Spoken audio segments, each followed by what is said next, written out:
Bueno, pues muy buenos días y de manera muy breve. Muchísimas gracias por estar aquí, sabiendo que hoy es viernes, que es diciembre, ya estamos en otro, cambiando el chip para las Navidades, pero tenemos que aprovechar que hoy se encuentra en España Francisco Velázquez, al cual ahora presentaremos Arturo Domínguez, nuestro secretario general, y aprovechar que él nos hablara de la dirección pública y un poco también de mucho de administración que él conoce de toda la zona, sobre todo de América. Y también darle las gracias a Sara Hernández Ibabe, que es interventora también, no también, sino interventora del Ayuntamiento de Sevilla, y que también nos va a hablar un poco de la dirección pública profesional. ¿Por qué hacemos este conversatorio? Porque aprovechando que son dos personas que vienen de fuera y que estamos inmersos en el trabajo de la redacción del Estatuto de la Dirección Pública Profesional, creíamos que era importante conocer versiones distintas, conocer, por ejemplo, la administración local, que le influye la ley, pero que todavía no sabemos hasta dónde le va a llegar, y le influye la Dirección Pública Profesional, pero nada tiene que ver con una administración como la Junta de Andalucía.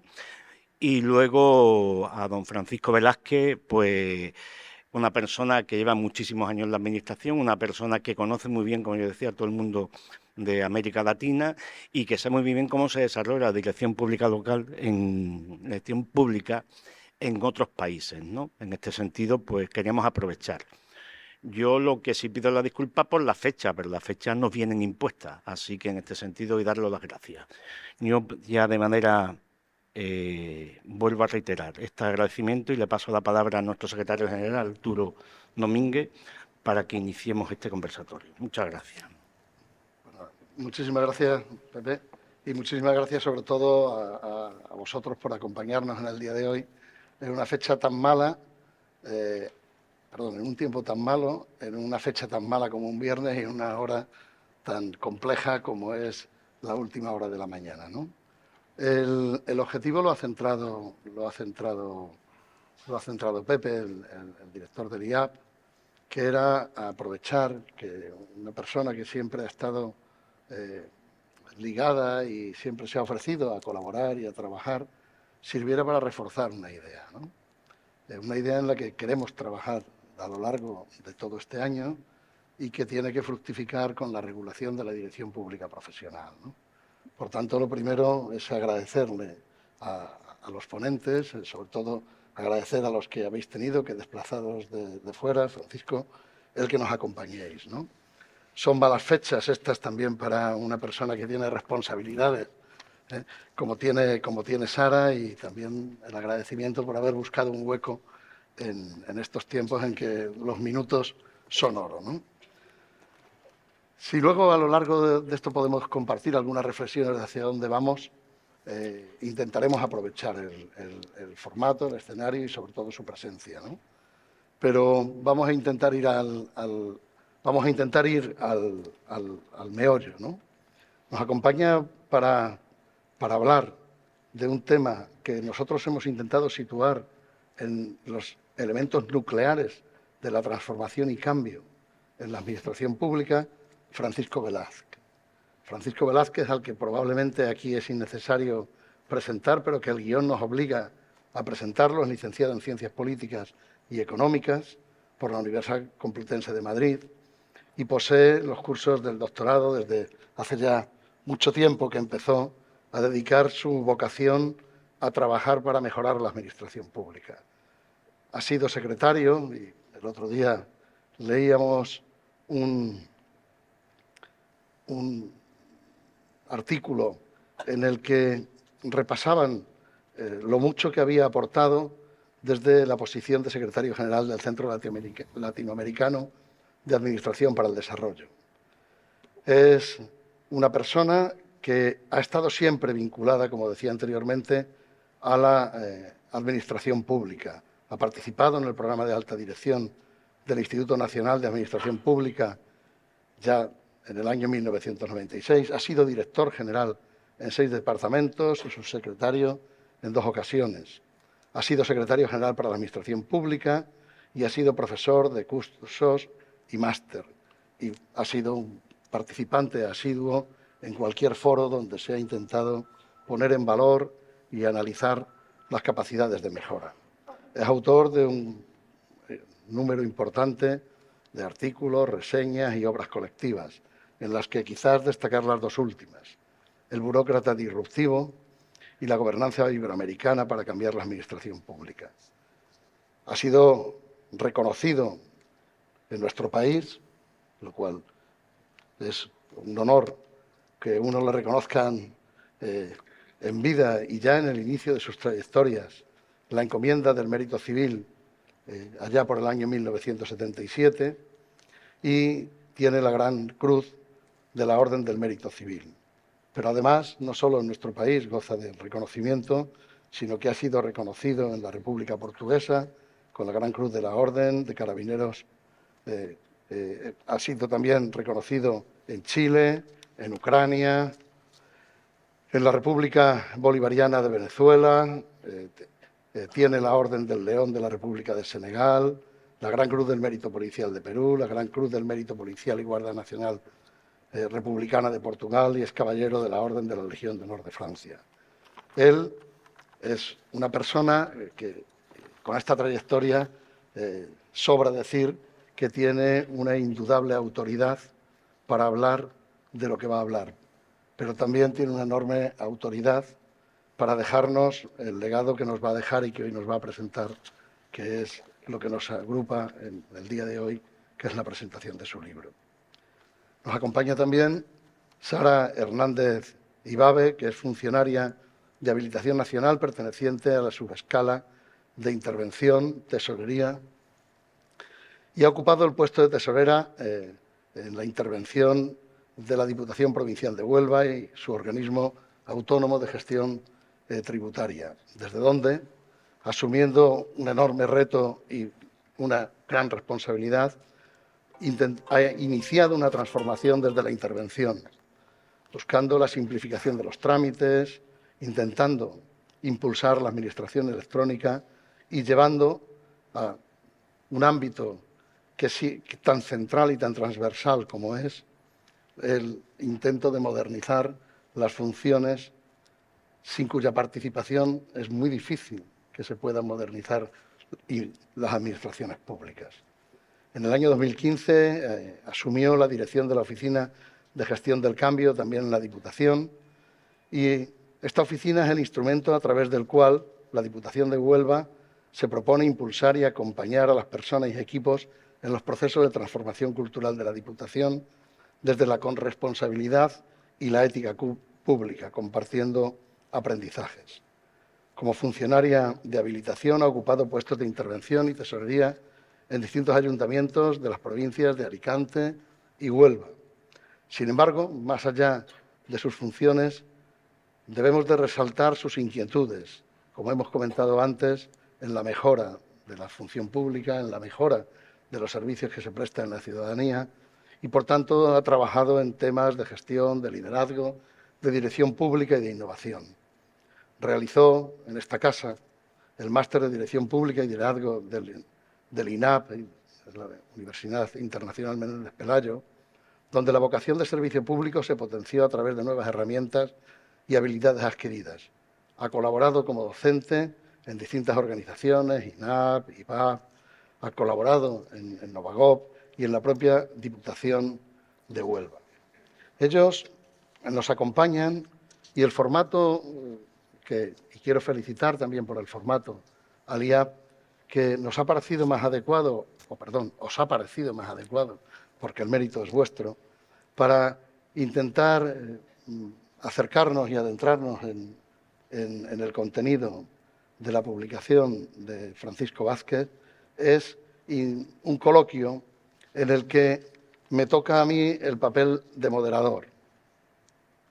Y vamos a plantear a las personas que nos acompañan, insisto, expertos en dirección pública, insisto, para nosotros uno de los ejes trascendentales para intentar transformar la administración andaluza, que nos ayuden a ver cómo podemos afrontar. Voy a empezar, si os parece, la primera pregunta por Sara. En tu experiencia en la administración pública, ¿cómo crees que debe caracterizarse la dirección pública profesional y cuál debe ser el modelo de gobernanza que impulsemos desde las administraciones públicas y especialmente desde nuestra administración pública? Bueno, ante todo, daros las gracias por permitirme estar hoy aquí, hablando de un tema tan apasionante como la dirección pública.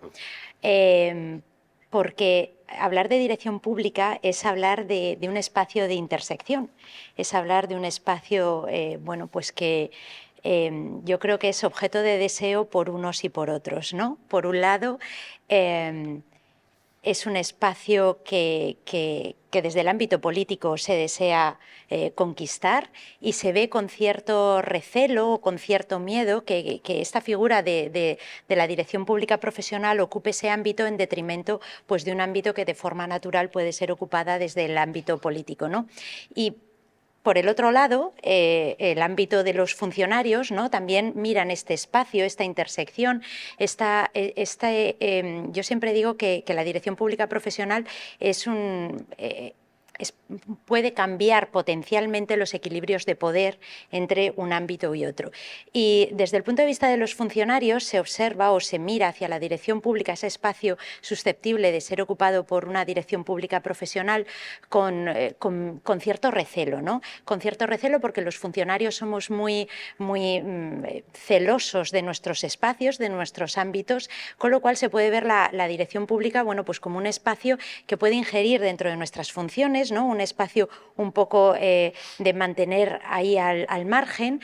Nos da miedo esa contaminación, ¿no? con la parte política, pero al mismo tiempo, y siendo honesta, yo creo que desde el punto de vista del funcionario, la dirección pública se puede ver incluso como un tope, un techo a nuestras expectativas de crecimiento en nuestra carrera profesional, con lo cual es un ámbito que creo que está por definir, se está definiendo y es especialmente atractivo precisamente por eso.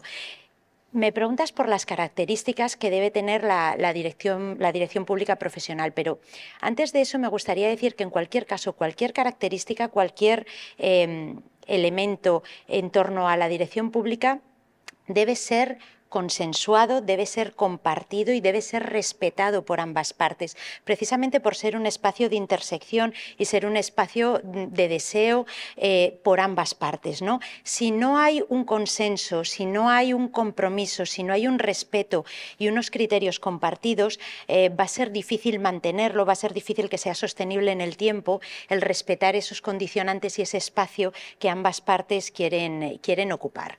Eso como premisa. Entrando ya más en la pregunta en sí, cuáles serían las características de la dirección pública desde mi experiencia, voy a decir una obviedad. La principal característica sería que la dirección pública sea profesional. Y diréis, bueno, es que eso lo dice el propio nombre. Bueno, mi reflexión es ¿por qué hablamos de dirección pública profesional cuando no hablamos de médicos profesionales o cuando no hablamos de profesores profesionales? Me hace pensar si existe acaso otra dirección pública. Es evidente que existe otra dirección pública no tan profesional y ese es el objetivo, que la única dirección pública de la que hablemos sea dirección pública porque no puede ser, o sea, la dirección pública ha de ser profesional o no será. Ese es el espacio diáfano que hay que determinar, ese es el espacio, esa intersección que hay que rellenar, hay que definir y hay que llegar a un punto de encuentro entre ambas partes. Con lo cual, todas las características o todos los condicionantes o todos los elementos que definan esa dirección pública tienen que reforzar la parte de profesional, tienen que reforzar ese segundo condicionante. Y yo los agruparía en dos grandes grupos. Por un lado, digamos, las competencias casi intrapersonales. ¿Cuáles son esas competencias intrapersonales? Capacidad de liderazgo. Claro, estamos entrando en un ámbito complicado. Capacidad de liderazgo. El liderazgo se nace, se hace. ¿Qué pasa con esas cosas que están ligadas directamente, son intrínsecas a las personas, ¿no? Se podría hablar de innovación. Se podría hablar de conducta íntegra y conducta ética. Claro, ¿cómo se valoran todas estas cosas? ¿Cómo vas a pedir, cómo se acredita todas estas cosas que entran en la esfera más personal, ¿no? En este caso. También podría hablar de orientación al servicio público, ¿no? Lo que toda la vida se ha llamado vocación. Creo que eso es un requisito sine qua non que también pasaría por el mismo filtro que el del liderazgo. La vocación te viene desde pequeño, aprendes a amarlo en la medida que te entregas a la función pública, o es una cuestión que la vas desarrollando, que esa sería otra de las cosas. Y luego, dentro de esta esfera de los requisitos personales o intrapersonales, hablaría de la independencia, pero me gustaría hacer un matiz de esto al final. He dicho dos grupos, ¿no? El de las cuestiones más arraigadas en la persona, y luego, por otro lado, estarían otro tipo de competencias en otro tipo de disciplinas que, sin lugar a dudas, debe tener esta dirección pública, sin más, por supuesto, profesional. Gestión de equipos, creación de equipos, dirección por objetivos, métricas, evaluación, planificación estratégica, definición de políticas y de programas, orientación a resultados, por supuesto, resolución de conflictos, capacidad de negociación, gestión de recursos públicos. Todo esto es mucho más fácil de acreditar que las competencias intrapersonales, pero es precisamente ese conjunto de unas y de otras lo que van a hacer que esa dirección pública sea sí o sí profesional. No pueden ser las unas sin las otras. No sé si voy un poco mal de tiempo, pero un último apunte en torno al factor independencia, que he dicho que no sabía exactamente dónde incardinarlo. Y es que, después de darle varias vueltas, yo creo que la independencia no es una cuestión ni que resida, si es verdad que, bueno, y por experiencia lo puedo decir, ¿no?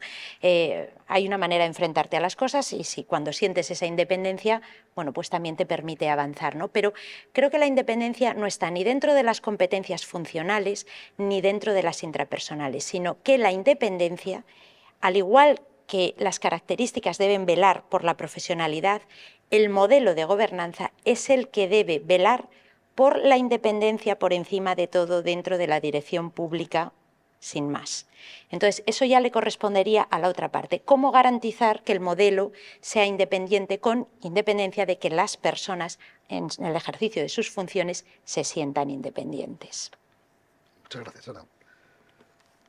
Paco, desde la primera página prácticamente de tu libro empiezas a hablar de la dirección pública profesional como un eje vertebrador, y prácticamente a lo largo de todo el libro está presente, ¿no? Pero la pregunta más importante, sobre todo desde tu experiencia, ¿no?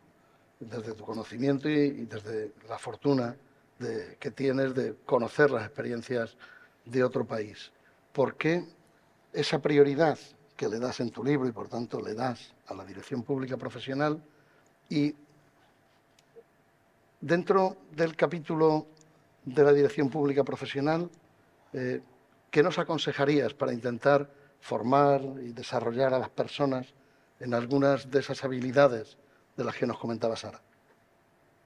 Bueno, como ha dicho Sara también, os agradezco sinceramente que me invitéis aquí a participar en un coloquio sobre la materia de la dirección pública profesional, además teniendo en cuenta que yo soy un hombre que nació en Castiblanco de los Arroyos, que está aquí muy cerquita, ¿no? Y además he venido no sé cuántas veces al IAB, en época de don Joaquín, en época de Pepe y en época de otros directores, así que agradecimiento a todos y a los que nos estáis escuchando. Sobre la dirección pública profesional, que efectivamente en el libro, tanto en este como en el Burócrata Disruptivo, pues trato continuamente, porque al final son nuestras obsesiones, ¿no? Los que hemos trabajado en la administración pública, pues siempre hemos intentado desarrollar este tema, con un absoluto fracaso. O sea, y lo adelanto ya, porque yo llevo 40 años en la administración pública, hablábamos de eso cuando yo inicié mi carrera administrativa, y sin embargo, pues el poder político lo ha olvidado, absolutamente, de un tipo y de otro, ¿no? Es decir, que en la dirección pública hay algunas personas que han conseguido ser dirigentes o directivos públicos, pero digamos con carácter individual, es decir, el desarrollar este tema, incluso en el estatuto hablamos de ello, pero digamos un desarrollo aún no ha sido, y esperemos que la Junta de Andalucía tenga éxito en el tema y pueda de una vez, de alguna manera, establecerse, ¿no? Hay un autor norteamericano que se llama Fukuyama, que dice que el gran problema es que la clase política no se fía. La clase política no le gusta tener a otras personas que incluso sepan más que ellos, digamos, de determinadas cuestiones. Y esa es la verdad, lo decía Max Weber hace ya 100 años, ¿no? Dice que cuando un ministro llega a un consejero, llega a una unidad administrativa, a un departamento, una consejería, dice, se encuentra por lo menos 2 o 3 personas que saben infinitamente más que él de la política pública que le toca administrar, pero y esto hay que reconocerlo. Y entonces, cuando el ministro, el consejero es inteligente, lo reconoce, que si va de consejero de educación y procede de la alcaldía de un pueblo respetable, pues, oye, de educación no sabe demasiado. Tiene otras características y otras cualidades, pero es importante que cuente con otras personas que efectivamente llevan allí 25 años o 30 años y conocen los problemas, la historia, las dificultades, incluso los éxitos que ha habido, ¿no? ¿Por qué? Porque los directivos, en definitiva, eso lo decía también otro autor también muy conocido, Moore, dice, lo que nos interesan son los directivos responsables de encontrar los usos más valiosos de los recursos que les han sido confiados. Y esta es la base un poco del planteamiento que yo señalo. Es decir, ya no nos interesan tanto los directivos que se saben todas las leyes y todos los reglamentos, que hay que sabérselo, ¿entiendes? Pero eso ya no es tan determinante, porque en el Google nos da inmediatamente casi de que cualquier cosa la solución jurídica o aplicable. Lo que nos interesa es cómo desarrollar las actividades y cómo llevarlas al éxito, ¿no? Entonces, los trabajos, decía Andrew Jackson, el presidente de los Estados Unidos hace 200 años, decía que los trabajos en la administración pública son muy fáciles. Incluso cualquier persona que solo sepa leer y escribir lo puede solucionar. Esto es absolutamente falso hoy, ¿no? Es decir, porque los trabajos son muy difíciles. Es más difícil, y tú que eres ahora secretario general lo sabes, que es más difícil gestionar este tipo de cuestiones que gestionar una gran empresa o gestionar un banco, ¿no? Porque tienes que contar con lo que piensan los ciudadanos, lo que piensan en los funcionarios, lo que piensan los recursos económicos y sociales existentes, etcétera, ¿no? Entonces, para eso, y atendiendo a la pregunta que tú me haces, es decir, ¿cómo tenemos que formar a estos directivos? Primero tenemos que seleccionarlos y seleccionarlos adecuadamente.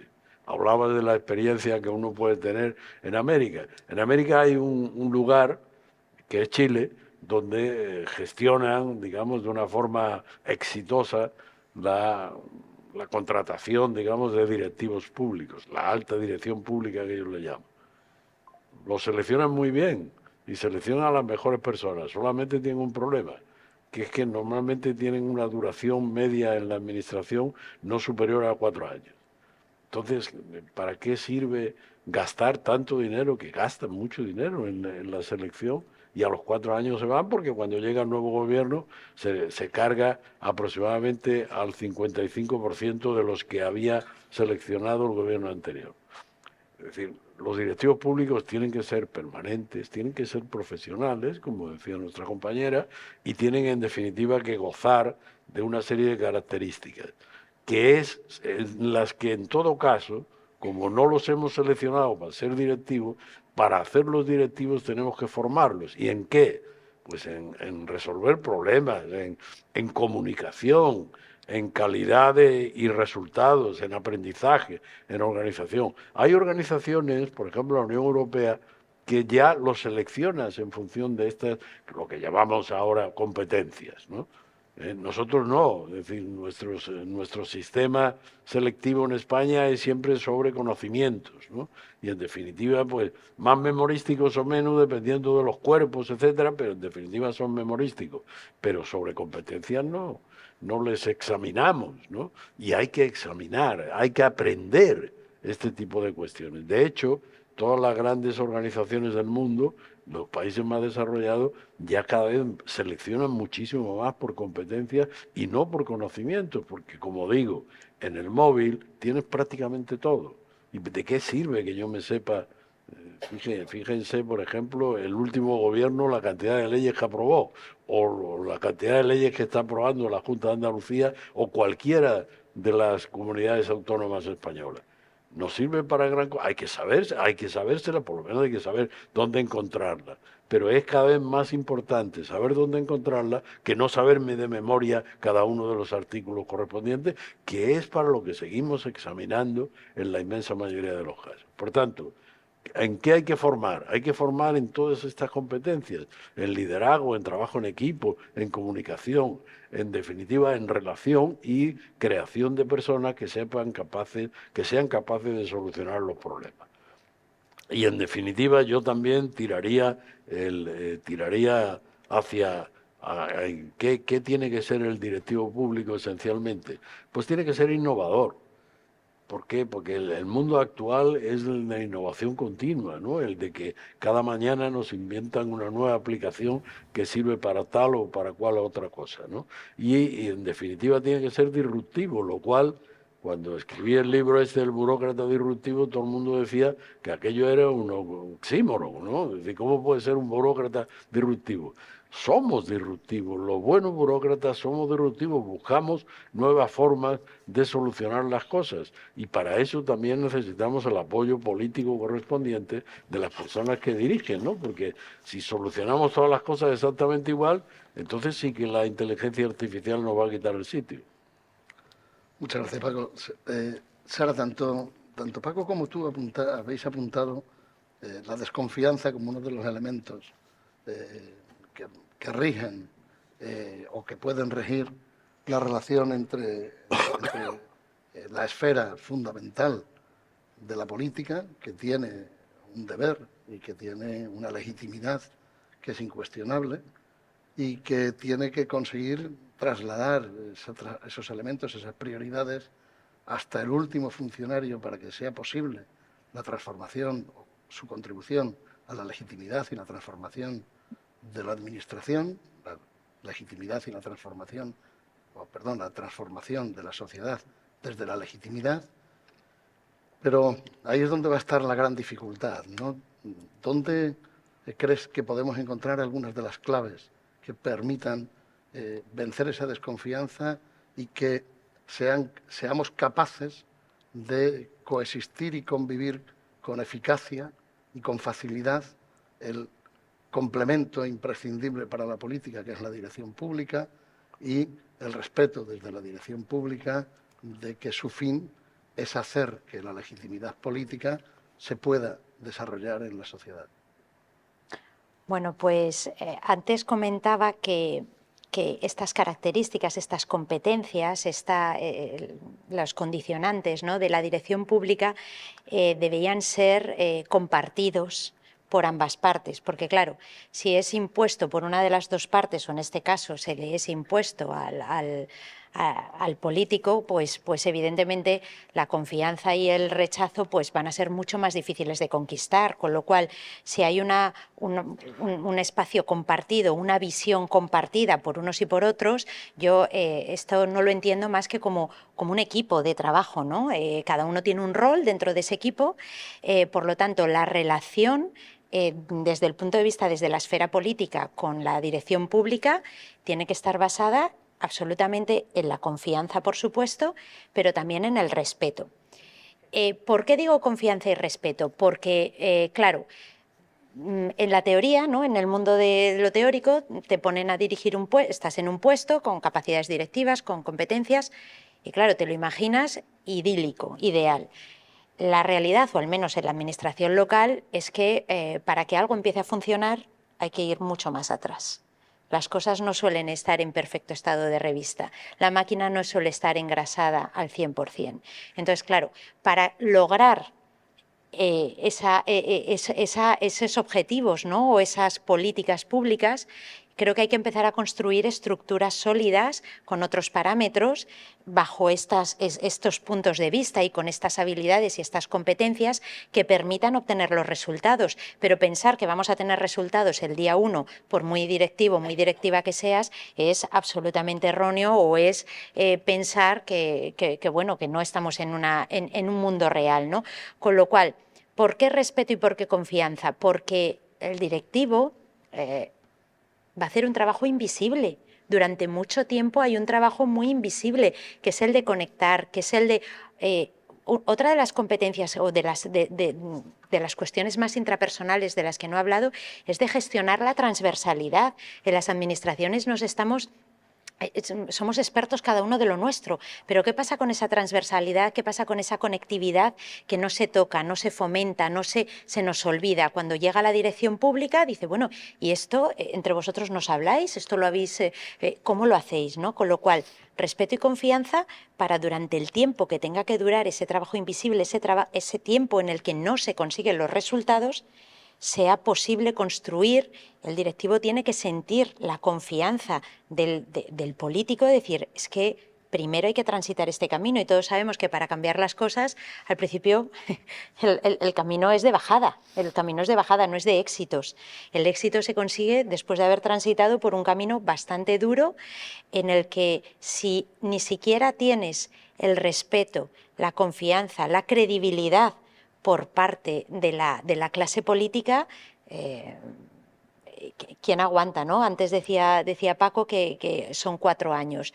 4 años es poco tiempo, es poco tiempo. Habría que saber también, efectivamente, si es por pérdida de credibilidad, por no conseguir los resultados, o simplemente por alternancia en los políticos, ¿no? Pero muchas veces te planteas decir, bueno, se necesita un espacio de tiempo diferente al del ciclo político, porque entonces estamos ligando a la dirección pública a un equipo o a un mandato o a una legislatura, con lo cual ahí ya empieza a rechinar lo que habíamos hablado antes de la independencia. Estoy ligado a la institución, a la lealtad que yo tengo con las políticas, con la institución, o estoy ligado a una concreta visión que me impediría trabajar con otro equipo, ¿no? Con lo cual creo que esos engranajes internos, ese trabajo invisible que le corresponde en primera persona al directivo o directiva público, se basa en los primeros tiempos en ese respeto, en esa confianza y en esa lealtad en el medio plazo, ¿no? En el largo plazo. No te voy a poder dar resultados en la inmediatez porque la máquina no está preparada para eso, y si lo está, pues fenomenal. Pero esa confianza y que esos conocimientos, todas esas competencias duras que hemos hablado, en las que se me olvidó decir, pero tiene que estar incluida sí o sí la rendición de cuentas, que hemos sido capaces de hacer en términos que se entiendan y en términos que sean también valorados por la propia ciudadanía, ¿no? Decir, bueno, se han conseguido estos retos, yo si me lo llevo a mi terreno, me parece curioso que siempre se ponga el foco en la aprobación de los presupuestos, ¿no? Y nunca se hable de la liquidación de los mismos. Me resulta muy curioso decir, bueno, lo interesante es que ha ocurrido, lo interesante es que se ha hecho, no es las intenciones o lo que vayamos a hacer, sino lo que de verdad, y sin embargo, el momento de la liquidación es un momento que pasa absolutamente desapercibido. Yo digo, pues si aquí está el meollo de la cuestión, aquí es donde estamos diciendo lo que se ha logrado, lo que no se ha logrado y lo que nos hemos dejado por el camino, ¿no?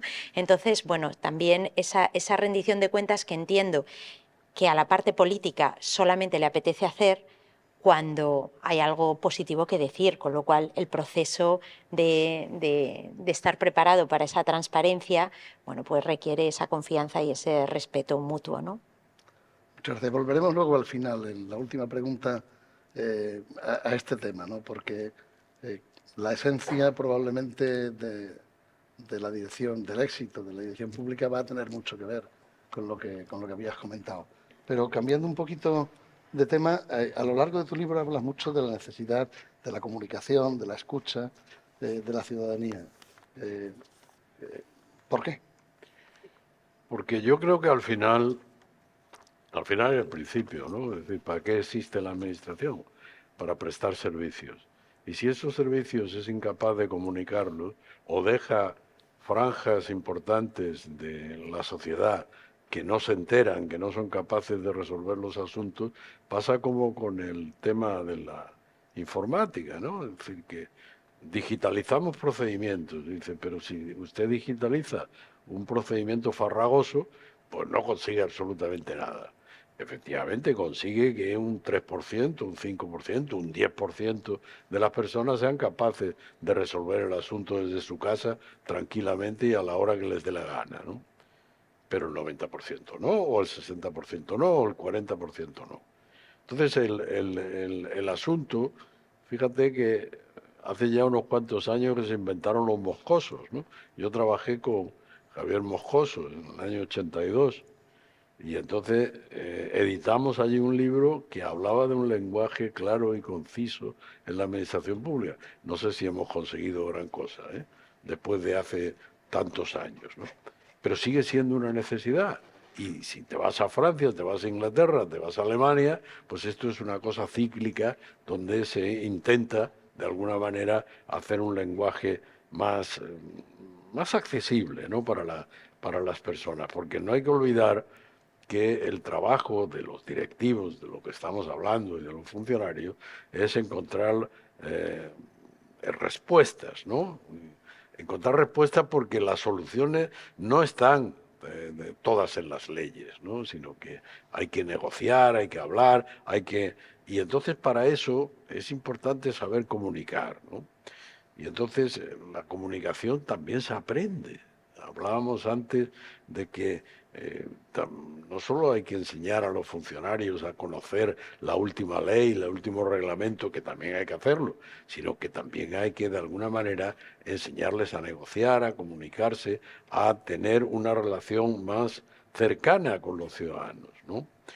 Y hay un tema que a mí me obsesiona y que muchas veces escribo sobre él, ¿no? Tú te referías a él, y es la comunicación, pero por la vía informática, ¿no? Es decir, porque sistemáticamente digitalizamos todo, pero no nos preocupamos y hacemos una cosa que es mucho peor y que, por ejemplo, se ha hecho en España. Se ha distinguido en dos organismos distintos aquellos que modifican los procedimientos y los que digitalizan los procedimientos.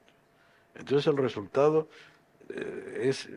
esto es un error estratégico. ¿Por qué es un error estratégico? Porque, y tú eso lo sabes, como secretario general, en el momento en que creamos una nueva organización administrativa, lucha por sus propias competencias, inmediatamente, y desconfía de las competencias de los demás. Y en consecuencia, pues cuando tendría que ser una actividad aunada, pues el resultado es que se separa más aún. Y el resultado es que el ciudadano no entiende nada, porque usted le produce una página web magnífica, con unos colorines estupendos y muy accesible y muy, bueno, y muy amable, ¿no? Es decir, que a usted le dan ganas de entrar ahí.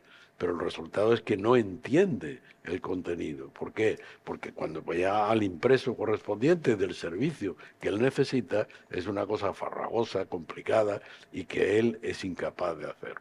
Esto es lo que se está dando, por ejemplo, también en todos los grandes procesos, y en América pues hemos tenido mucha experiencia de ese estilo, porque bueno, se digitalizan procedimientos, millones de procedimientos, bueno, millones, miles de procedimientos, y el resultado es que hay no menos de un 40% de la población que no se entera.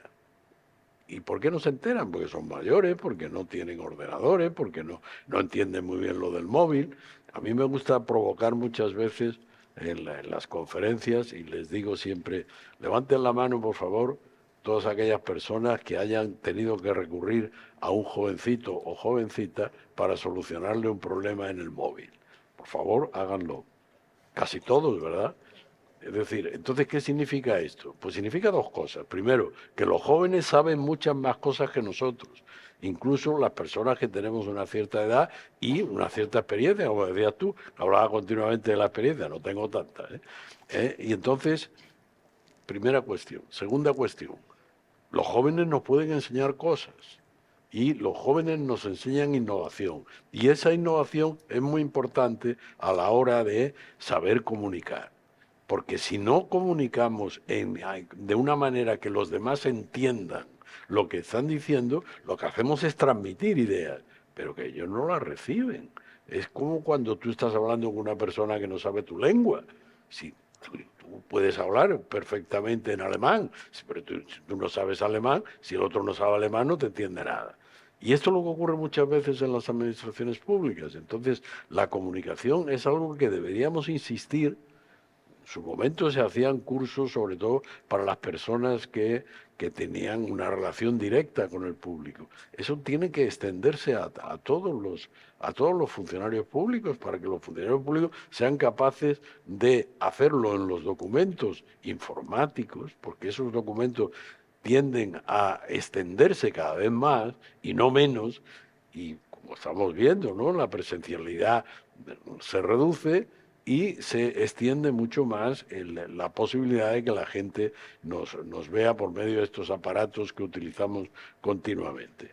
Bueno, pues eso también hay que transformarlos de forma tal que no sea que los mutemos, es decir, que los cambiemos en su contenido y en sus actuaciones. El último artículo que he escrito, que se publicará mañana, habla de ese tipo de historias, ¿no? Y entonces decimos que no es tan importante, como he señalado antes, no es tan importante que tengamos la magnífica página web, que sea muy atractiva y que nos den un premio incluso internacional, sino que es importante es que la gente entienda lo que hay allí. Y eso no es tan fácil, porque si nosotros hacemos un paseo por las páginas web o por los documentos informáticos que tienen los diversos ministerios, consejerías, etcétera, en este país y en muchos otros países nos damos cuenta de que son preciosas, que son muy bonitas y que son espectaculares. Pero la gente entiende lo que hay allí y sobre todo lo entiende toda la gente y no solo los chavales de 25 años que conectan rapidísimamente en las cuestiones, sino hay más gente en la sociedad. Para finalizar,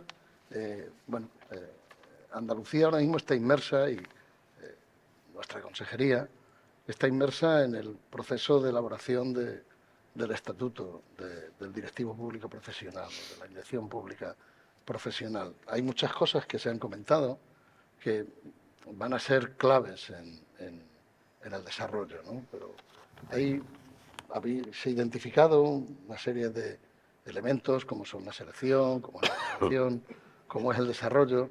Yo voy a pediros que hagáis un poquito de hincapié en un elemento que puede resultar también esencial, y me gustaría que resaltarais de todos aquellos donde creéis que debemos de centrarnos.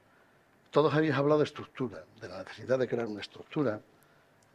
Ambos habéis hablado de confianza. Bueno, lo he puesto en positivo, porque realmente lo que hemos hablado es de la desconfianza que puede existir entre funcionario y dirección pública profesional, entre dirección pública profesional y el ámbito político. Esa estructura tiene que ser capaz de encontrar un espacio que también sea temporal, diferente. Habéis dado muchas ideas, pero de ellas, ¿dónde creéis que podemos tener la clave del éxito o la clave del fracaso si no somos capaces de incardinarla adecuadamente? Y al hablar de un espacio temporal alto, estamos también hablando de la necesidad de un consenso político suficiente, porque para vencer el periodo político de una legislatura significa que el consenso es necesario, no solo intramuros de la Administración, sino extramuros de la Administración, ¿no? Me gustaría que los dos intentarais aconsejarnos y buscar estos elementos claves. Menuda responsabilidad aconsejar a los expertos. A ver, yo en este sentido puedo hablar desde mi experiencia y desde ser, desde observar, ¿no?, lo que pasa a mi alrededor y cómo se comporta lo público. Yo pienso que en este reto que tenéis por delante, ¿no?, en este estatuto, hay elementos esenciales, ¿no? ¿Cómo van a ser esas convocatorias, ¿no?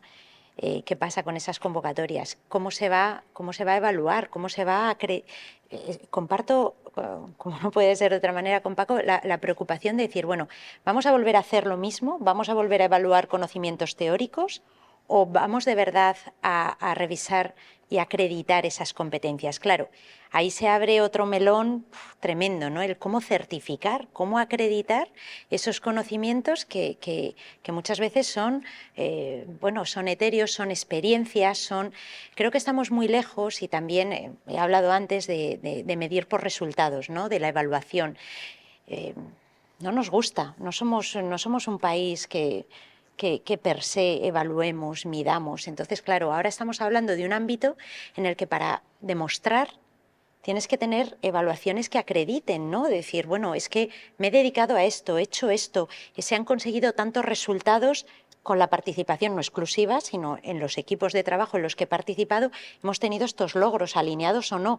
Claro, ¿cómo vamos a medir o cómo vamos a, acreditar si previamente no hemos medido? A mí eso me resulta difícil. ¿Cómo se va a superar esto? Si yo ahora quisiera acreditar mis méritos postulándome o participando en un procedimiento de dirección pública profesional, por supuesto, abierto, con publicidad, con concurrencia, ¿cómo sería yo capaz? Yo me lo he planteado cuando me habéis propuesto venir aquí, digo, bueno, ¿cómo sería yo capaz de acreditar?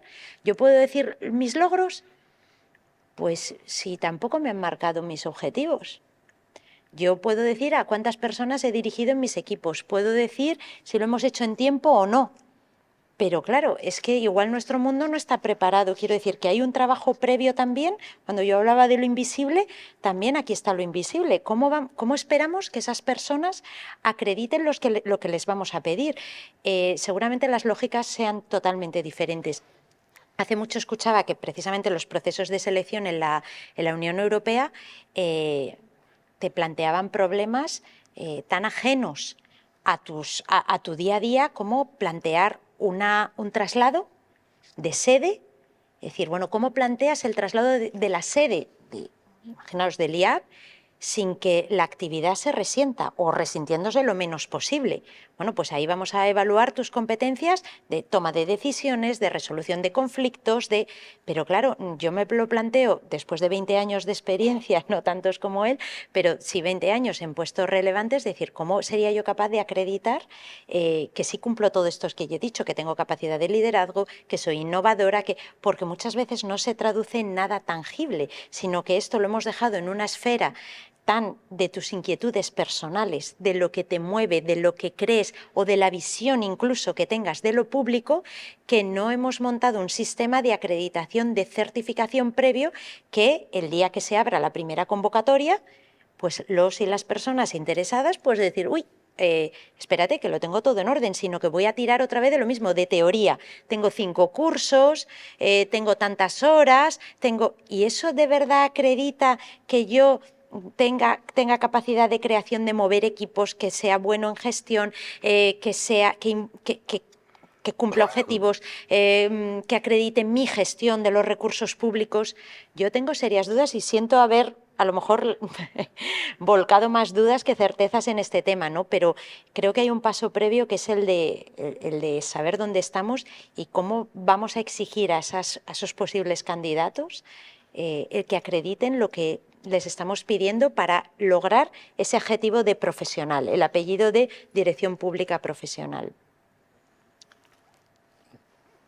Paco. Pues Sara ha dejado ahí decenas de interrogantes, ¿no?, que yo no puedo solucionar. Pero sí les puedo contar dos cosas que me parecen relevantes. Primera cuestión. Antes hablábamos de cierta desconfianza que puede existir entre el directivo público o entre el político y el directivo público. Yo creo que, por ejemplo, España en función o en relación con los países iberoamericanos es un ejemplo importante. Y yo contaba mi propia experiencia, es decir, que yo he sido alto cargo con los gobiernos del PSOE y tú lo conoces, ¿no? Obviamente. Sin embargo, quien me propone a mí como secretario general del CLAD fue el PP. Entonces, aquello les suponía un gran asombro a todos los que estaban allí, porque allí, digamos que van con el cuchillo entre los dientes en el momento en que gana un partido y todos fuera, ¿no?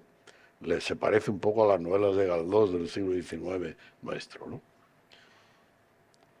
A ver, la independencia y la neutralidad de los funcionarios públicos, digamos, es algo que nos han enseñado desde pequeños. Es decir, yo he trabajado con el PSOE y he trabajado con el PP. Obviamente era más inclinado hacia una posición determinada y no me nombraban su secretario, pero yo trabajaba como subdirector general y no había ningún problema. Yo creo que hay cientos de miles de personas que en las diversas administraciones públicas, con independencia de sus propias ideas, así lo pueden hacer. Por tanto, primera cuestión importante, es decir, el directivo público, de alguna manera, tiene que tener un componente de cierta neutralidad más allá de sus propias opciones de carácter personal. Segunda cuestión. Hay experiencias, hay experiencias. Por ejemplo, los portugueses hicieron la CRESAP. Y en la CRESAP portuguesa, pues había todo un proceso de selección, pero cuidado, es muy importante que esa selección vaya dirigida hacia puestos de trabajo concretos, no tanto hacia ganar la condición. Porque si vamos a ganar la condición, ya tenemos el mismo problema que la oposición clásica, sino a optar a un determinado puesto, por ejemplo, director o directora de la Biblioteca Nacional. Y entonces se producía todo un proceso previo que estaba sobre la base de la acreditación de conocimientos y luego sobre la base de entrevistas con personas, en teoría, digamos, independientes, y que, bueno, hacían una preselección y le presentaban al ministro de turno una selección de 2, 3 o 4 personas que eran las más idóneas, el ministro finalmente elegía. Y la verdad que el tema funcionó razonablemente durante un tiempo. Cuando le pregunta uno a las autoridades actuales si funciona bien la CRESAT, dicen que no, pero anteriormente funcionó y fue un ejemplo para el mundo entero. Segundo, en la Unión Europea el planteamiento funciona y funciona razonablemente. Luego hay un tema que es muy complejo, ¿no? Porque incluso cuando tú pasas el sistema selectivo, lo que te hacen es ofrecer una serie de puestos y tú, en función de estos puestos, optas a unos o a otros y luego la unidad correspondiente, digamos, te elige o no te elige, ¿no? Es decir, es algo muy, muy distinto de lo que estamos acostumbrados en la función pública española.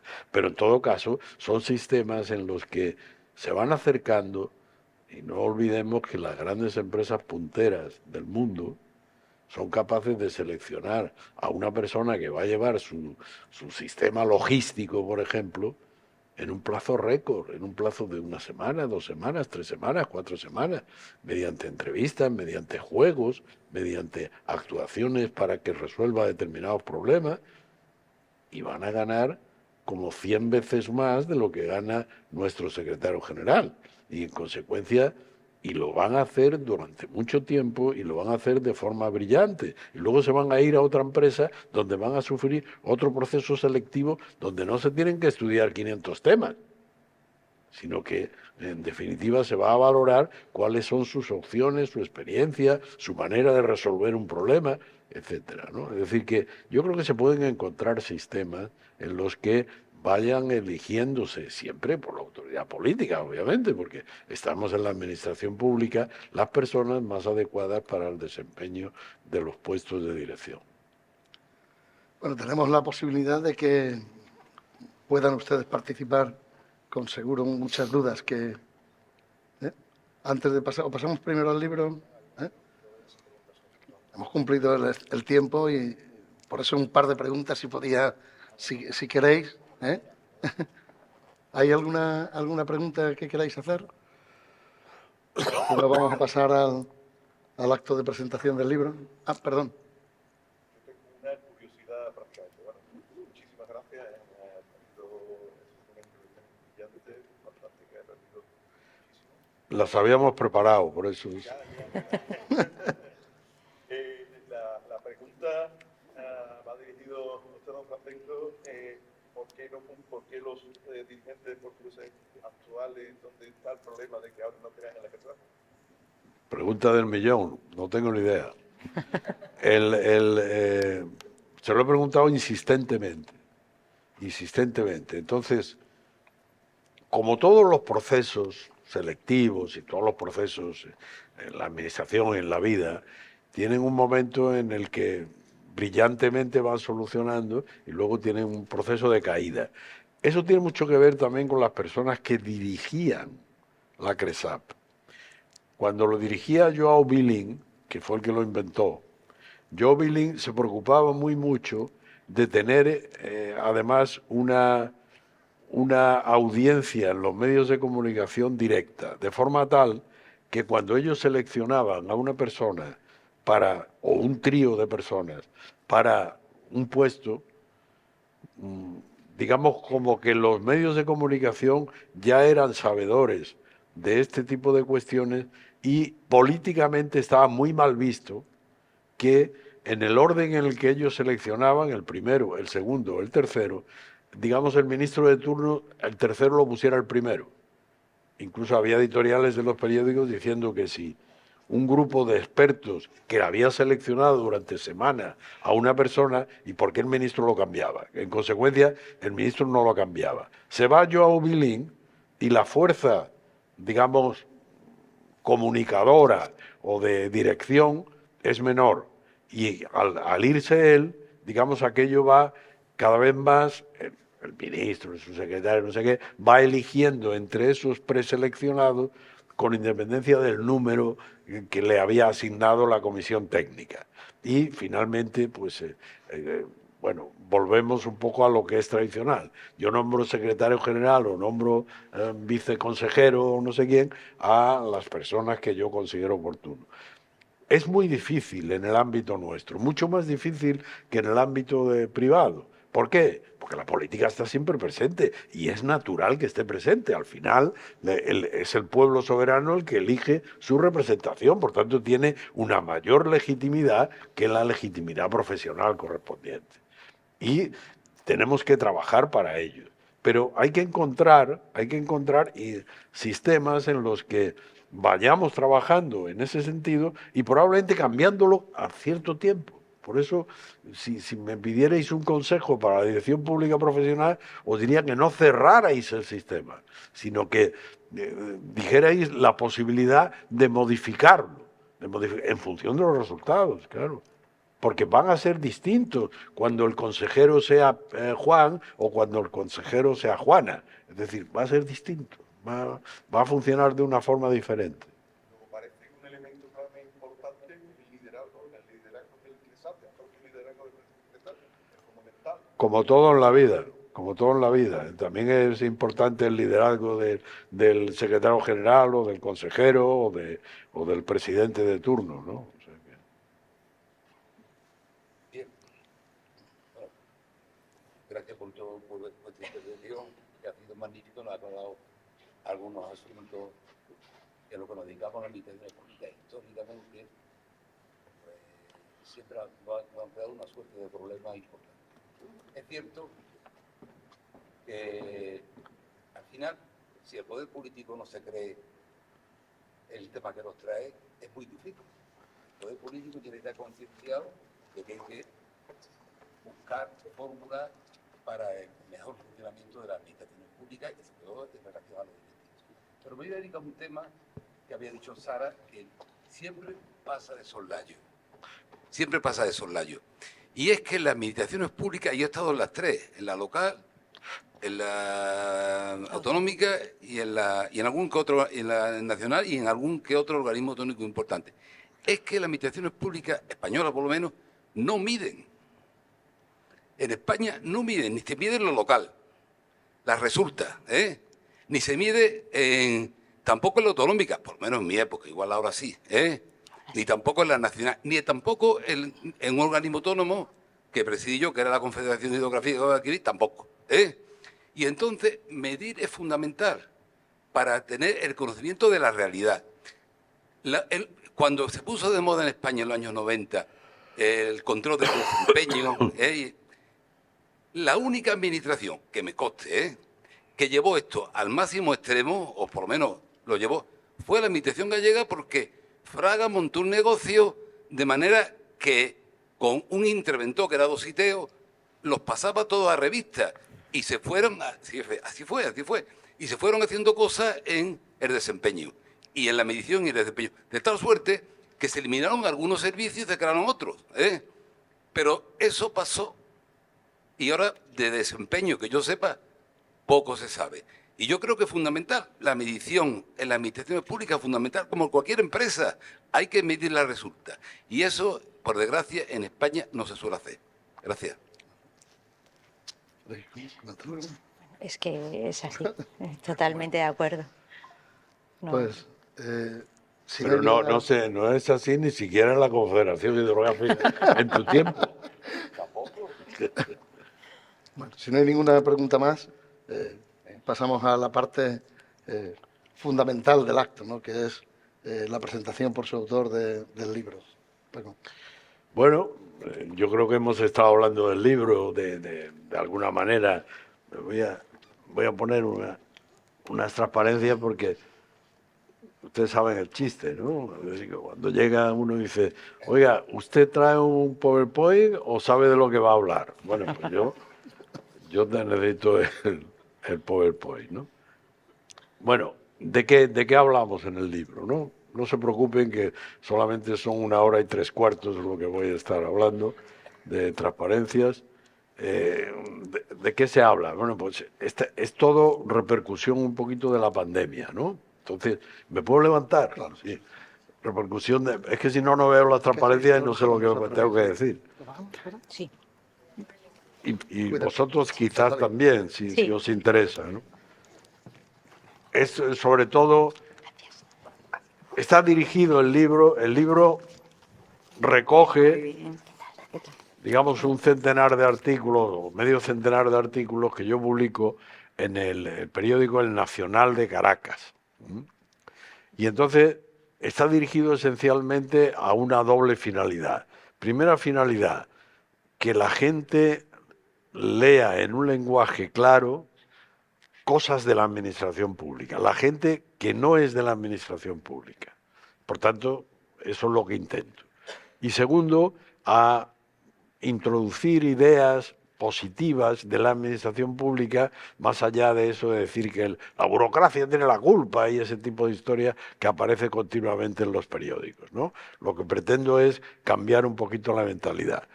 Y luego, por ejemplo, insisto en muchas ideas procedentes de la época de la pandemia, ¿no? La desconfianza, el incremento, la respuesta insuficiente, los sistemas de salud han sido débiles. También han sido débiles en España, pero mucho menos débiles, ¿no? Obviamente allí, fijaros que en el Perú, pues hasta un presidente de la República, pues se inyectó la vacuna antes de que le tocara y tuvo que dimitir, ¿no? Y procesos de este estilo pues han ocurrido en varios de los países iberoamericanos, que es a lo que se dedica el CLAD. Y luego ahí los estados siguen siendo débiles, ¿no? Los servicios públicos son muy deficientes, los países son muy grandes, son muy extensos y entonces además son poco desarrollados, en consecuencia no es tan fácil llegar hasta el último lugar. En consecuencia los servicios que se prestan, que son menores que en el ámbito español, se prestan en un ámbito muy reducido geográfico, en las grandes ciudades, ¿no? Aunque, bueno, el 80% de la población iberoamericana, no latinoamericana, pues vive en grandes ciudades. ¿Y ha disminuido la desigualdad? Pues no. Los últimos datos de la CEPAL te dicen que ha aumentado, incluso que ha aumentado la pobreza extrema. Entonces, El planteamiento es que sí, tenemos mucha más tecnología, tenemos incluso muchos más metales preciosos o metales raros que los iberoamericanos están vendiendo, incluso el PIB puede haber aumentado, pero sin embargo la desigualdad no ha disminuido, ha aumentado, ¿no? Los estados, señalo, son pequeños. Probablemente en España no sea el caso, ¿no? Es decir, que no hay que fortalecer más el Estado, ¿no? Pero allí sí, allí en la media de todos estos países es de 10 puntos por debajo de la media de la OCDE en cuanto al Producto Interno Bruto. En consecuencia, pues claro, los servicios son menores, lo que ellos pueden prestar a los ciudadanos es mucho menos, ¿no? Y las políticas públicas esenciales deben ser de Estado, que trasciendan a los gobiernos. No es raro encontrarse en algunos países puentes a medio terminar, carreteras que no, aeropuertos que empezaban unos y cuando ha llegado el siguiente gobierno ha decidido que no, y en consecuencia pues deja el aeropuerto a medias y cosas de este estilo, ¿no? Es decir, que afortunadamente aquí aún no hemos llegado a eso. Las tecnologías son bienvenidas, pero este es el mismo procedimiento o la misma idea que os hemos señalado con anterioridad en el debate, ¿no? La transparencia, pues también señalamos la necesidad de esta transparencia. ¿Qué transparencia hay? Pues alguna transparencia hay, ¿no? Y de hecho, en los grandes escándalos políticos, el paradigma en ese sentido es Perú, ¿no?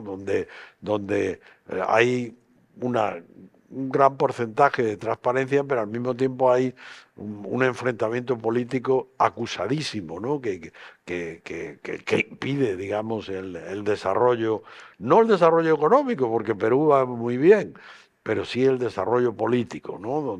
Donde incluso cuando la presidenta se marcha de viaje, digamos, autorizada por una parte del Parlamento, que la tiene que autorizar, pues hay otra parte del Parlamento que mete un proceso penal, ¿no? Bueno, política y administración, hablo de este tipo de cuestiones también y de cuestiones que son relativamente obvias, ¿no? Es decir, auspiciar estructuras permanentes que ejecuten las políticas públicas. Asunto relevante, porque es que empieza una moda determinada, se crea un organismo, viene un gobierno nuevo, se carga el organismo y aquello no funciona. Afortunadamente, entre nosotros estas cosas pues ocurren menos, aunque también ocurren. La dirección pública profesional, pues hablo continuamente, como señalaba nuestro secretario general, Arturo, con frecuencia, ¿no? Porque insisto en que los funcionarios tienen que ser profesionales, o al menos los funcionarios, digamos, de arriba, ¿no? Que hay en algunos casos, lo vais a ver o lo estáis viendo, ya en Argentina se ha anunciado que cerca de 100.000 funcionarios se van a la calle. Imagínense ustedes esto en España, ¿no? Cada vez que tenemos una alteración política se da con mucha frecuencia, como todos conocéis, ¿no? Y eso que hacen en Argentina no es tan raro, es decir, porque en Chile pasa una cosa similar, probablemente en Brasil sea el que menos pase, en Uruguay tampoco, en Costa Rica tampoco, pero en todos los demás es sistemático, es decir, nuevo gobierno, incluso del mismo partido, y se van a la calle una cantidad importante de personas. Y por eso hablo de la cooperación entre políticos y altos funcionarios, hablo de la innovación continuamente, que es absolutamente imprescindible y necesaria, y hago artículos sobre ello, y provoco con esta frase de que el mejor trámite es el que no existe, ¿no? Es decir, que muchas veces nosotros los funcionarios, cada vez que tenemos un problema, dicen, aquí hay que hacer un reglamento y hay que inventarse un trámite para que Ojalá no inventáramos el trámite, ¿no? Porque la gente llegara y se le diera el servicio correspondiente sin necesidad de que nos rellene un papel. En algunas situaciones, cada vez que tiene que entrar uno aquí a un aula de esto a recibir una conferencia, también hay que rellenar un papel, poner los datos, su correo electrónico, su no sé qué. Pues sí, sí, bueno, podemos acumular datos, pero no es tan necesario continuamente, ¿no? Porque a veces lo que hacemos con los datos es archivarlos y se acabó. Bueno, hablo de los 4 retos que señalamos de las administraciones públicas, ¿no? Primero, fortalecer las instituciones, mejorar su funcionamiento, recuperar la confianza de los ciudadanos. La confianza de los ciudadanos después de la pandemia es menor, es mucho menor. Y en todos los países del mundo, y así lo revelan las estadísticas de la OCDE o en Latinoamérica el Latinobarómetro, ¿no? Que es la mejor, ¿no? Y prepararnos para la 4ª revolución industrial en la que ya estamos y que cada día nos inventan algo, ¿no?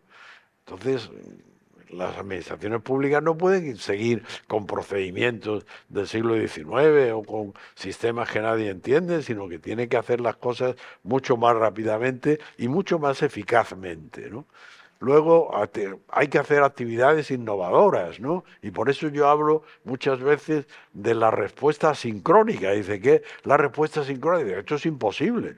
No, no es imposible. Cuando vamos a hacer la declaración de la renta, la hacemos a las 3 de la mañana, si nos da la gana, ¿verdad? Y funciona. Y pagamos. Y cuando queremos irnos a Singapur de viaje, cosa que hacemos todos los días, pues obviamente también lo hacemos a las 3 de la mañana cuando nos da la gana. Y entonces, ¿por qué cuando yo necesito un servicio administrativo no puedo hacerlo cuando lo hemos hecho en la época de la pandemia? Como los funcionarios estaban en casa, pues había que resolver los asuntos que había que resolver desde casa.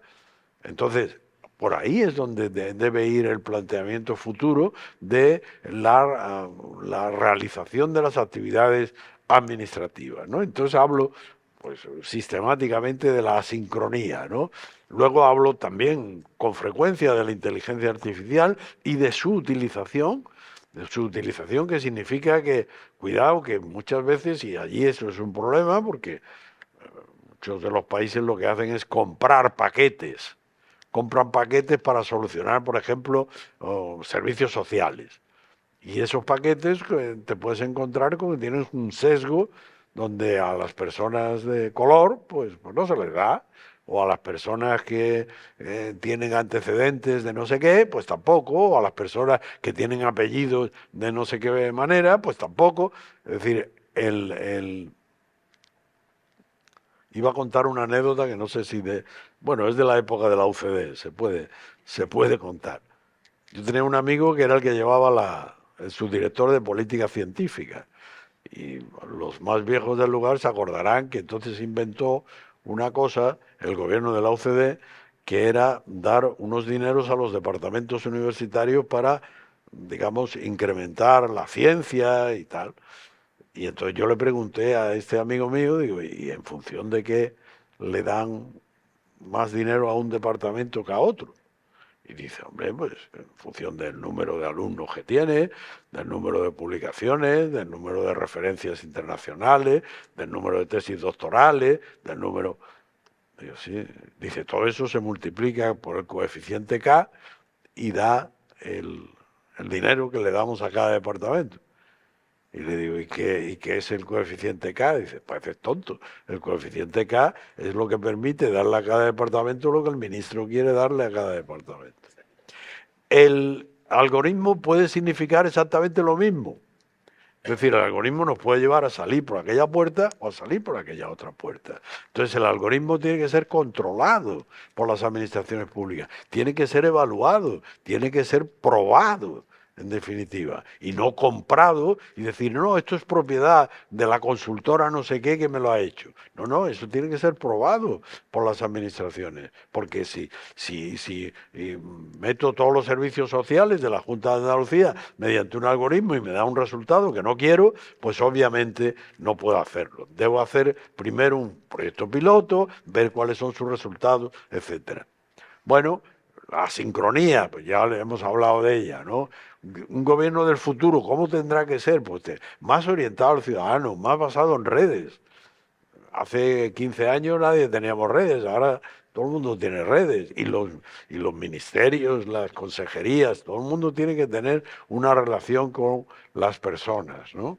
Incrementará la participación voluntaria de los ciudadanos en su gestión. Esto también es una demanda Primero fue de las ONG y luego es una demanda, digamos, general, ¿no? Las personas quieren intervenir, quieren decir, quieren, además que se le conteste, no solo que ellos puedan expresar su opinión, ¿no? Y eso tendrá que hacerlo la administración, ¿no?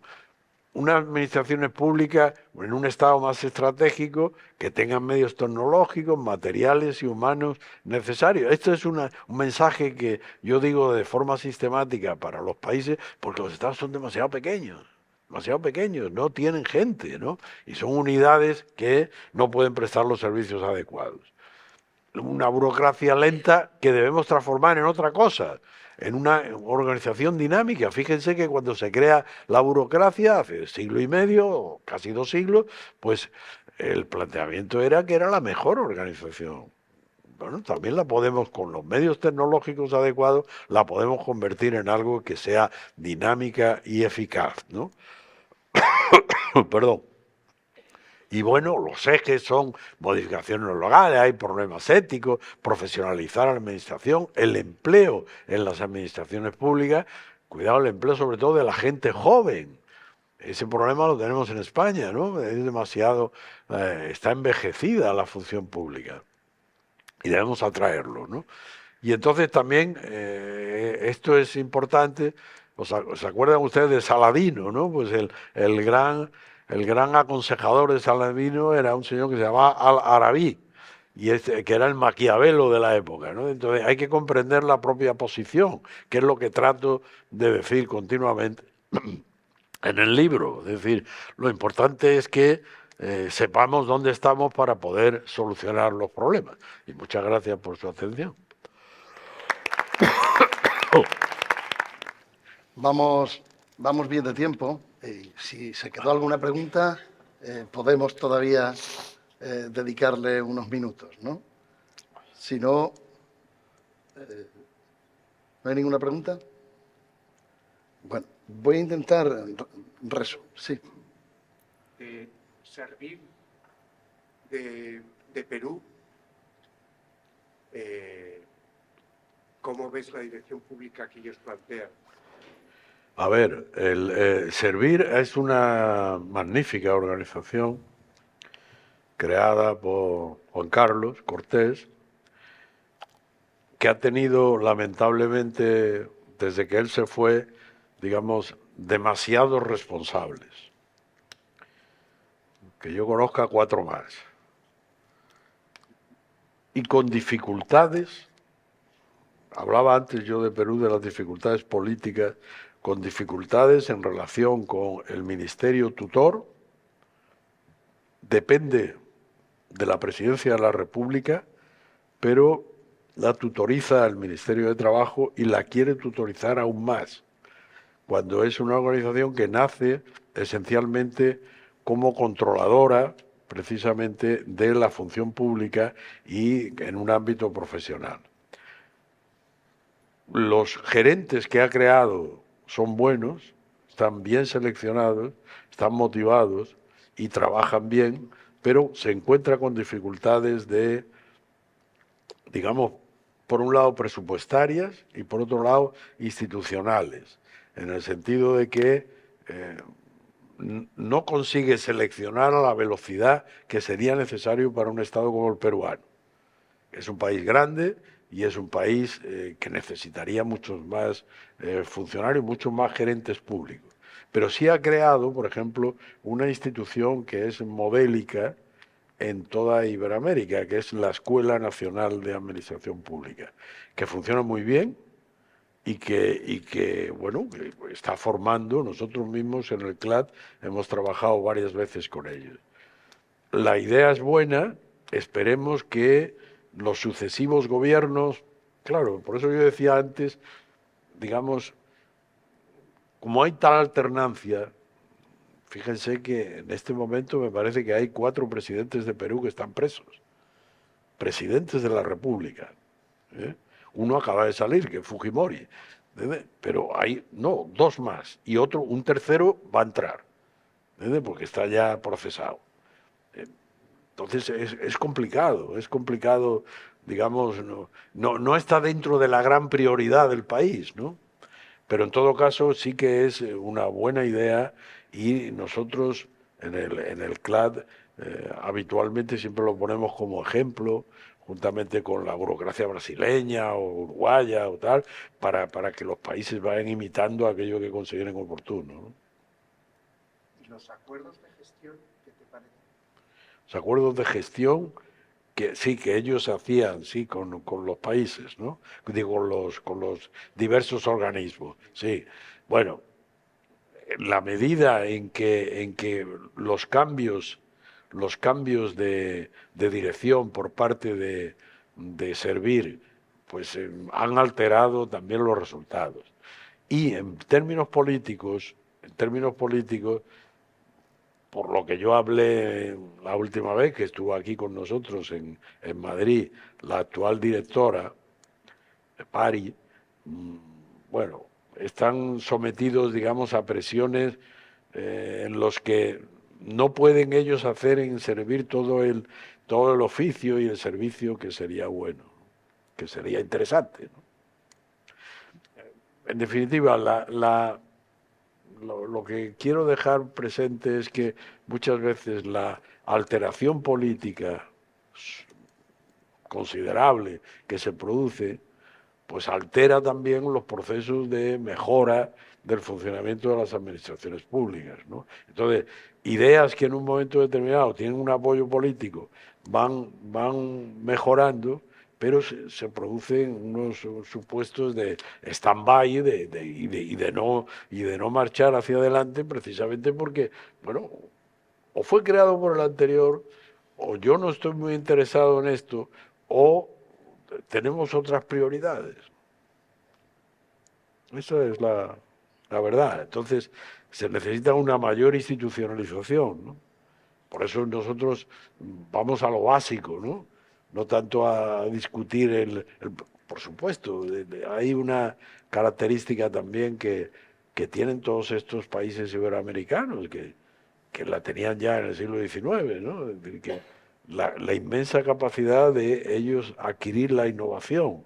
Pero como decía Montesquieu, dice, bueno, lo han dicho muchos, ¿no? Maquiavelo también lo dijo, ¿no?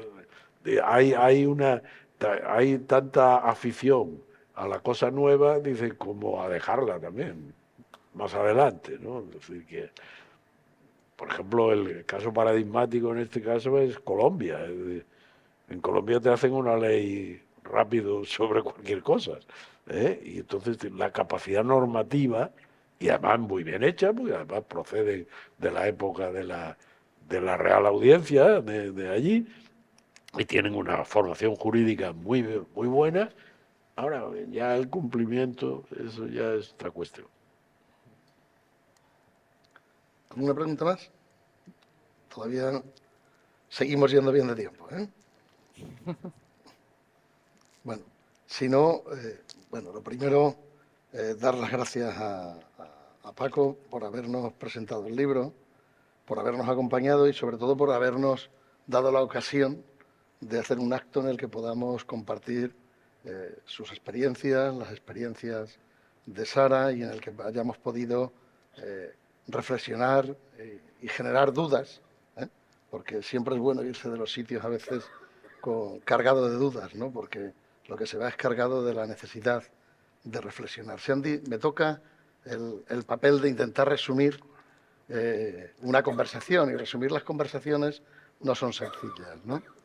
Pero voy a intentar, por tanto, centrarme en las 3 o 4 ideas que a mí sí se me han ido quedando a lo largo de la reunión. Arrancamos en la primera intervención de Sara hablando de la desconfianza, de la necesidad de estructuras, de lo complejo que es que el político tenga confianza en un sistema profesional, pero arrancamos y que el funcionario lo tenga, ¿no? Pero dijo una frase que me gustaría pararme en ella, que es ¿por qué hablamos de dirección pública profesional? Y Paco nos ha hecho una observación que a mí me invita a reflexionar sobre que en España disponemos de buenos directivos públicos profesionales. España no es un erial. España tiene buenos directivos a día de hoy y ha tenido buenos directivos y Dios mediante seguirá teniendo buenos directivos, como tiene buenos funcionarios, ha tenido buenos funcionarios y Dios mediante seguirá teniendo buenos funcionarios. Y hasta hoy al menos hemos tenido instituciones sólidas. En los últimos 40 años, además, hemos gozado de un clima adecuado para el desarrollo de la sociedad y, por tanto, también para el desarrollo de una administración pública participativa, ¿no? Sin embargo, en esta reflexión de todo lo que hemos ido diciendo, convive en las reflexiones que planteaba Paco y también en las que planteaba Sara, la carencia de estructuras que garanticen un espacio profesionalizado para la dirección pública, ¿no? Hablamos de dirección pública y no de dirección pública profesional, pero quizás la carencia la encontramos en la falta de estructuras de ese espacio profesionalizado, que permita generar, y era otro de los elementos que han salido permanentemente a lo largo de la conversación, confianza. Porque si el funcionario no confía también en la dirección pública profesional, difícilmente es que un profesional de la dirección pueda tener espacio para el desarrollo y difícilmente podrá cumplir los objetivos que legítimamente, como también se ha dicho a lo largo de la conversación, marca quien tiene la legitimidad social, que no es otro que el Gobierno, así lo dice nuestra Constitución, el Gobierno dirige la Administración, ¿no? Para intentar incorporar ese espacio también el Gobierno, es decir, la autoridad política, tiene que confiar en ese espacio, porque si estamos hablando de que el tiempo, que también se ha identificado por los dos intervinientes como un elemento crucial que debe de hacerse permanente en el tiempo y separarse de los ciclos políticos, si no es desde la confianza, jamás se conseguirá separarlo del ciclo político. Es decir, o uno confía en que la estructura es capaz de lealmente servir a los intereses que legítimamente el Gobierno, en uso de su capacidad y su competencia, quiere desarrollar a través de la Administración, o no lo hará. Se han hablado de la dificultad, la falta de medición y de las habilidades que tenemos que desarrollar para crear un directivo que no solo sea comprometido, sino que tenga altos valores públicos, que sea capaz de acreditar y cómo, y ahí tendremos que seguir reflexionando y contestar algunas de las preguntas, y la necesidad de ese espacio de comunicación que esté presente no solo en todo servidor público, sino especialmente en quien tiene la capacidad de liderazgo. No me voy a extender porque me gustaría también terminar hablando de tu libro. Les invito a que lo lean. Hay una cosa que ha destacado Francisco, que es que ha procurado que el libro lo pueda leer, porque es un conjunto de artículos publicados, público, que no somos muchos de los que estamos aquí, porque somos profesionales de la Administración. Pero el lenguaje sencillo a veces nos ayuda también a los que habitualmente no usamos ese lenguaje tan sencillo a repasar algunos de los conceptos. El libro se lee muy rápido, se lee muy fácil, ¿eh? Y bueno, yo quiero agradecer para finalizar a Paco que haya compartido este tiempo con nosotros, nos haya dado la excusa de reflexionar juntos y les invito a que lo lean porque es agradable y porque seguro que les va a ser muy útil en sus reflexiones, algunos porque además tenéis el deber de trabajar para crear ese estatuto del que también hemos venido hablando y ha sido en parte el motivo de pedirle a Paco que nos ayudara a reflexionar sobre él. Y nada más, muchísimas gracias porque en un día tan difícil, a una hora tan difícil, nos hayan acompañado, ¿no? Muchísimas gracias. Muchas gracias.